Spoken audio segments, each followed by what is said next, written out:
Hi everybody, this is Dimitri Bilgir with today's facilitation tip. Today I want to talk about a category of problems that I feel like don't get addressed enough in the healing work that many of us do. And I think these problems should be addressed. The problems I'm talking about are what I'm going to call real world problems. Now, a lot of times in the work that we do, the problems that we work to solve are more on an emotional level than anything else. Like on some of our weekends, we'll have people discover what their kind of vision for their own self is and then work whatever's stopping them from doing that, which is usually, I'm not good enough. Or we'll work emotional issues like it's just feeling upset or feeling ashamed or being angry about something in your life. We work sort of like an emotional side of things. We work our inner world, but I feel like in a lot of ways we leave our outer world alone. And I'd like us to stop doing that. There's so much, in my mind, the purpose of healing, the purpose of spiritual work is action in the world. So we want to be able to take the transformations that we have internally and express them into our reality and have them become real. So why am I thinking about this? A couple reasons. One, I'm 54 now, and I've reached a point where, we had the point where, you're in your early 20s, everybody's getting married, and then they're all having babies, and whatever. Maybe some are getting divorced, you get older. I've reached the point now where people are starting to die. And I can think of a couple of guys who I've known who've died, who probably could have paid more attention to their physical health, to being more robust, to taking better care of themselves. And I feel like I see this a lot. A lot of, especially the men I know who do a lot of the spiritual work, who do a lot to alter their own spirit and the spirits of others to help people get past their sense of shame or not being good enough or whatever. They didn't really work on their physical health. And of course, you're going to die when you're going to die. But there's no, why tempt it? Why should we say we can change ourselves internally and spiritually? But if we have a vision for what we want our bodies to be like, what we want our health to be like, why are we not taking action towards that? That's why I titled this Handling Real World Problems, because I feel like there's two levels of real world problems that we don't face very well in our communities. One real world problem is our physical health.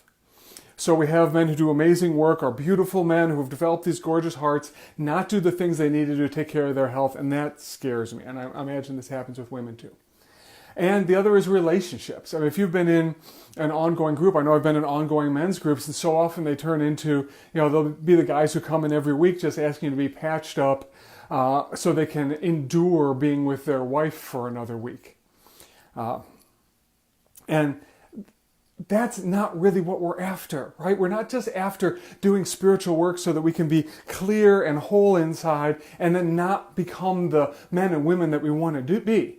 We're actually becoming clear and whole inside so we can take action. So here, as facilitators, what I want to put into your mind, and this is especially if you see people ongoingly, let's start challenging each other more to become more the men and the women we want to be in our relationships and in our health, and in anywhere else externally where it feels like we keep falling down and sort of use our groups to get patched up so we can endure it more, but not to make it better.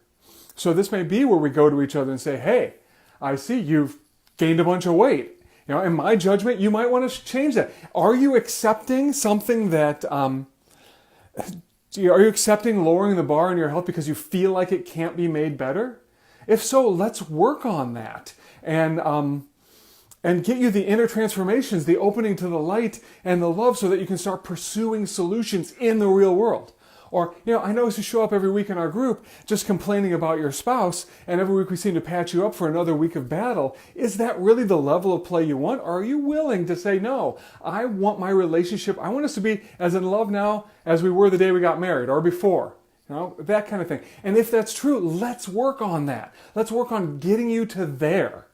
Or if your business is always falling down, you're always out of money.